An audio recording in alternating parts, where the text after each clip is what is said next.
Ratusan mahasiswa yang tergabung dalam Aliansi Suara Rakyat atau ASURO menggelar aksi demonstrasi mengecam aksi pelanggaran HAM yang terjadi di Desa Wadas, Kabupaten Purworejo, Jawa Tengah. Dalam aksi tersebut, massa mendesak aparat kepolisian untuk menghentikan intimidasi terhadap warga dan segera meninggalkan Desa Wadas. Aksi ratusan mahasiswa yang peduli terhadap warga Desa Wadas, Kabupaten Purworejo, Jawa Tengah berlangsung di depan kantor Balai Kota Jalan Tugu, Kota Malang. Massa yang turun membawa spanduk dan poster berisi berbagai macam tuntutan melakukan aksi orasi dengan mengecam aksi pelanggaran HAM masyarakat di Desa Wadas. Warga menilai bahwa tindakan represif yang dilakukan aparat terhadap warga dan pendamping di Desa Wadas yang menolak pembangunan tambang merupakan pelanggaran HAM berat. Untuk itu, massa aksi mendesak aparat kepolisian sebagai pengayom masyarakat seharusnya memberikan perlindungan bagi masyarakat dan mendesak aparat kepolisian segera meninggalkan Desa Wadas. Dalam aksi ini, massa juga menggelar teatrikal yang menggambarkan masyarakat Desa Wadas, Kabupaten Purworejo, Jawa Tengah yang tertindas oleh tindakan represif aparat. Bentuk koersif dan represif yang dilakukan oleh aparat semakin memanifestasikan tangan besi daripada aparat polisi, tidak memberikan ruang hidup dan ruang aman bagi kita warga Indonesia yang seyogyanya dijamin secara fundamental dan begitu penting dalam konstitusi pasal 28A setiap orang berhak hidup serta berhak mempertahankan hidup dan kehidupannya.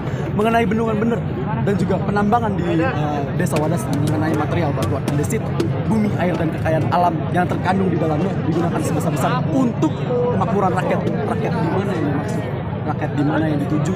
Apabila pelbagai undang-undang legalitas yang diterbitkan bersifat sangat-sangat eksklusif, tanda tangan yang ada di Desa Wadas ditipu untuk dijadikan acuan bahwa mereka menyetujui adanya penambangan batuan andesit di Desa Wadas.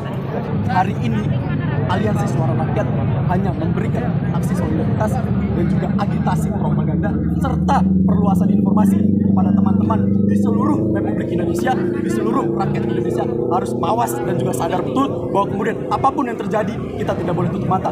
Tangan besi dan juga represif serta koersif yang dilakukan oleh aparat terus mengkungkung ruang hidup dan ruang aman bagi kita rakyat Indonesia. Apakah bagaimana kalau belum tercapai gimana, Mas? Gimana? Kalau tuntutannya belum tercapai gimana? Hari ini tujuan kita adalah aksi solidaritas, perluasan informasi, perluasan massa, bahwa kemudian lebih besar massa yang kita tarik berikutnya adalah hari ini merupakan fundamental pergerakan kita. Hari ini kita tidak mentah-mentah mencari tujuan final, melainkan kita berpartisipasi aktif sebagai mahasiswa yang tidak cuma kuantitas melainkan juga kualitas.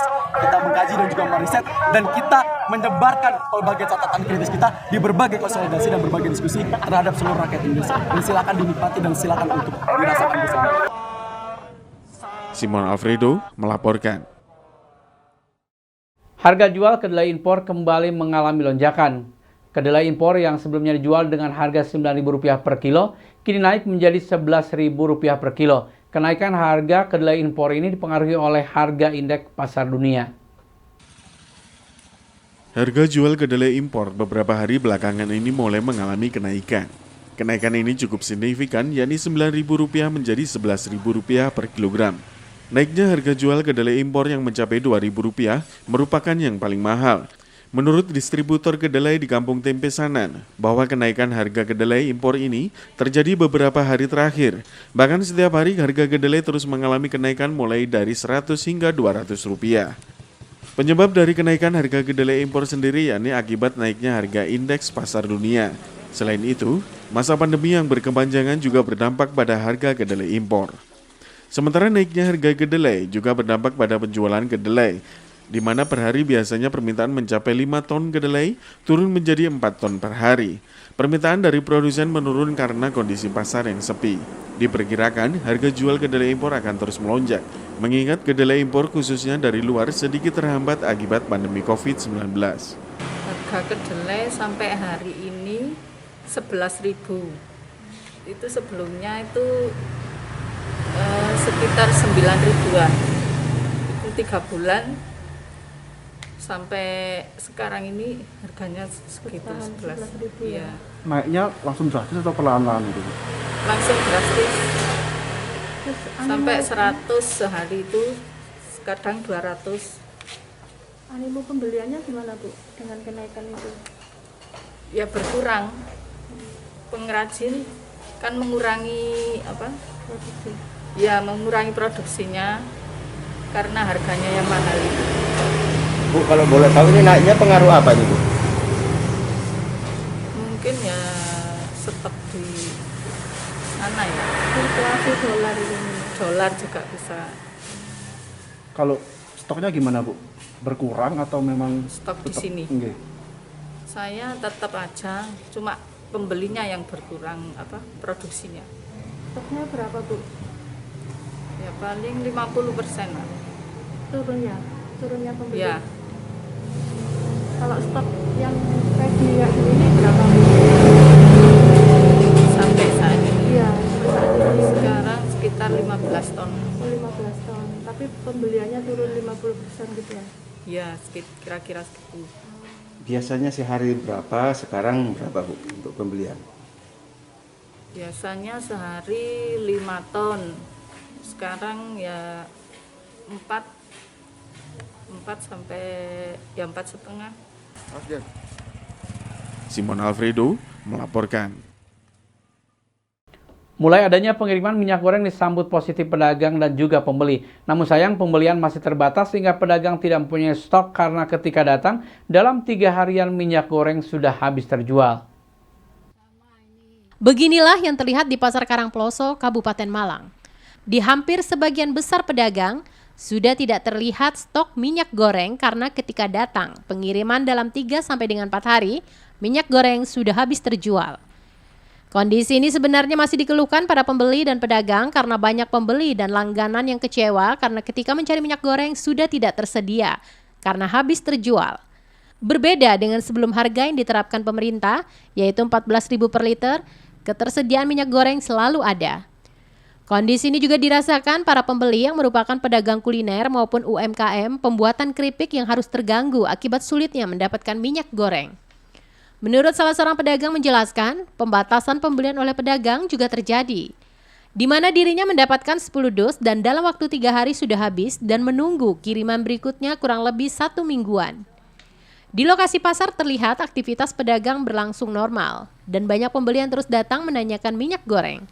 Para pembeli berharap ketersediaan minyak goreng bisa kembali seperti dulu dan barang dagangan yang membutuhkan minyak goreng sulit laku seperti kerupuk dan lainnya. Ya, minyaknya turun. Ya, Sanko harga 14. ya. Reswell 13 per liternya itu. Tapi sekarang gimana untuk apa? Ya pasokannya gimana, lancar? Ya nunggu kiriman. Nunggu kiriman, Ya. yang kiriman per berapa minggu sekali? Enggak sampai 15. Ono pirang dina ya? 15 hari. Ono 15 dina gitu. Gak ono. 1 minggu aja. Dapatnya maksimal berapa dus itu? 10 dus. Ya, 10 dus. Tapi banyak yang nyari ya sekarang ya? Ya. Dalam jangka waktu berapa hari habisnya? Ya, berapa yang 4 hari ya? 4 hari jumlahnya berapa? Jumlah 10. 10 jadi 100 berapa? 100 berapa? 160. 160 Umi ya sekarang. Oh jadi masih dibatasi juga sekarang ya? Iya, batasi semua. Pembeli juga masih banyak ya? Iya. Masih banyak. Untuk harga lain apa nih yang naik? Telur. Naik lagi? Enggak. Enggak. Turun. Turun berapa sekarang telur? Ya, turun dari pokoknya 17.500 17 lah. Ya 17-an ya telur ya. Iya. Tapi kalau harga segitu kalau dari peternak di bawah lagi berarti itu. Kasihan peternak betul. Kasihan Peternak ya. Oh tapi ya Umi ya sudah minimal sudah ada ya minyaknya. Sudah, ya pokoknya dapat sedikit-sedikit sudah. Iya ngambil juga sedikit-sedikit Umi ya. Iya. Kalau beras nggak ada naik ya? Beras ya naik tapi turun lagi. Naik turunnya. Oke. Iwan Hikmawan melaporkan.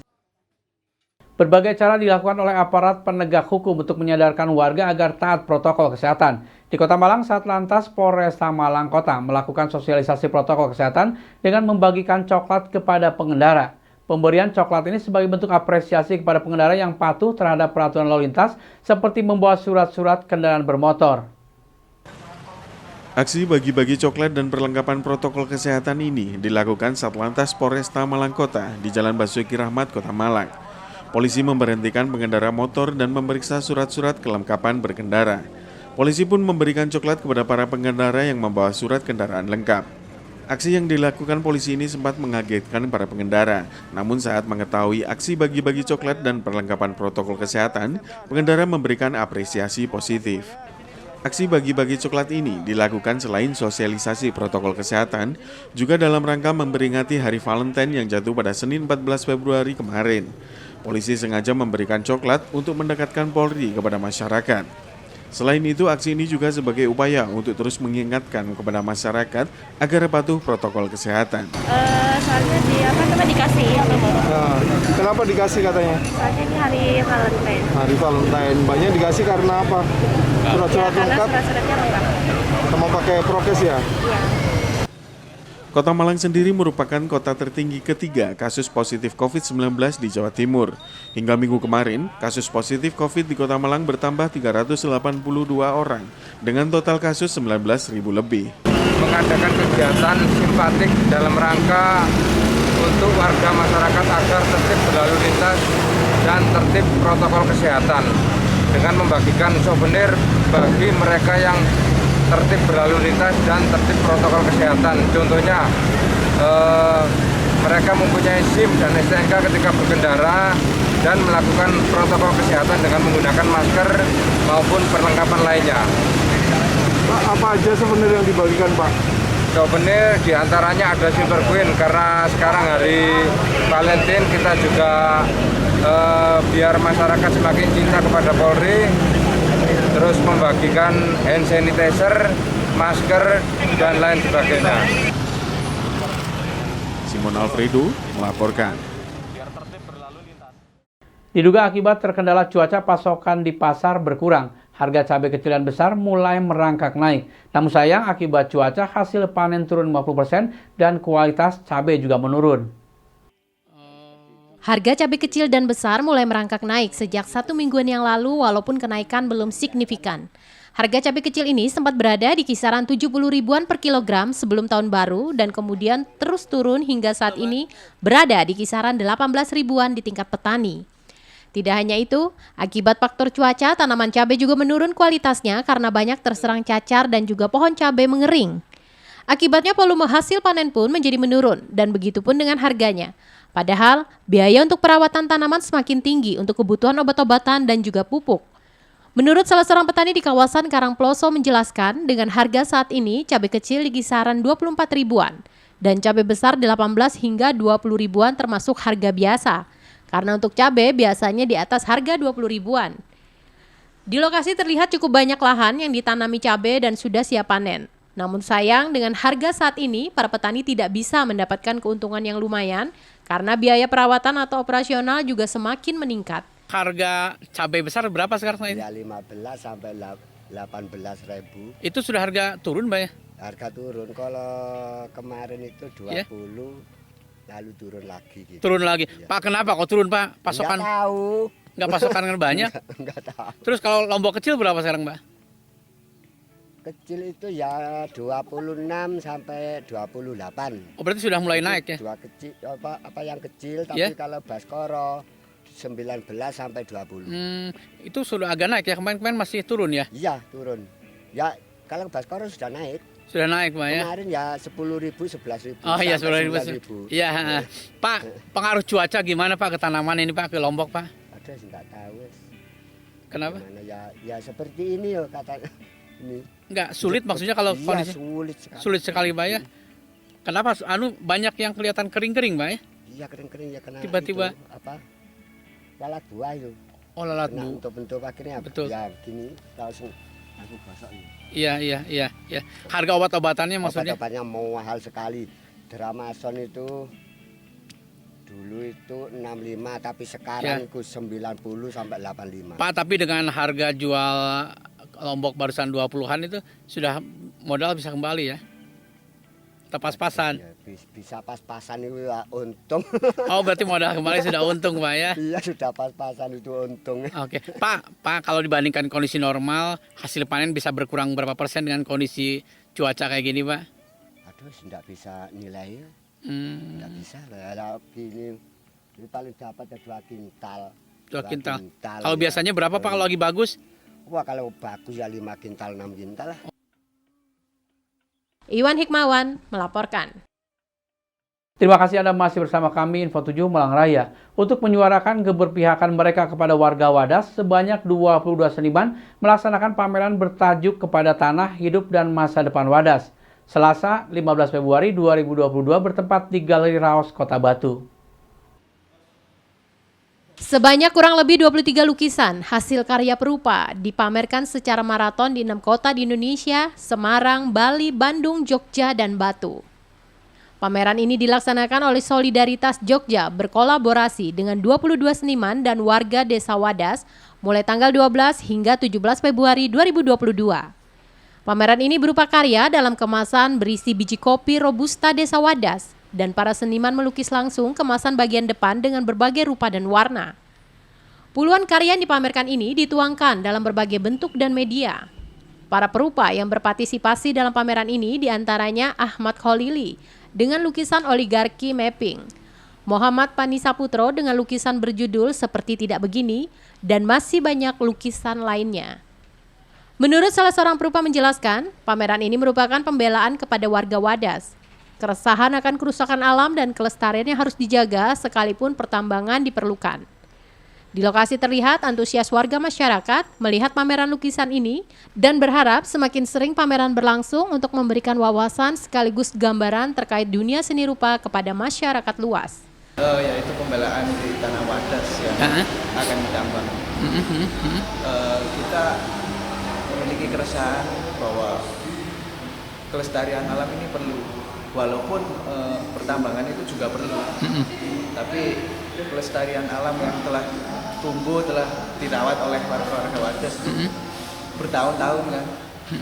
Ya kalau dibutuhkan untuk pertambangan ya gimana ya, kayak eman gitu. Rusak. Iya, rusak. Berarti ini berapa karya yang tampilkan saat ini pameran? Ini ada karya kolaborasi, Yeah. Terus ada karya Berapa puluh kira-kira yang tampilkan karya? 20-an. 20? Lebih ya benar. Ini hasil karya siapa aja nih hasil karya? Karya teman-teman Raus di pondok sama kolase, teman-teman kolase. Oh, seperti apa? Ada harapannya? Ya, lebih semangat berkreasi, Yeah. Terus lebih merespon keresahan-keresahan yang ada di Sensitif, lebih sensitif lagi. Ya. Iwan Hikmawan melaporkan.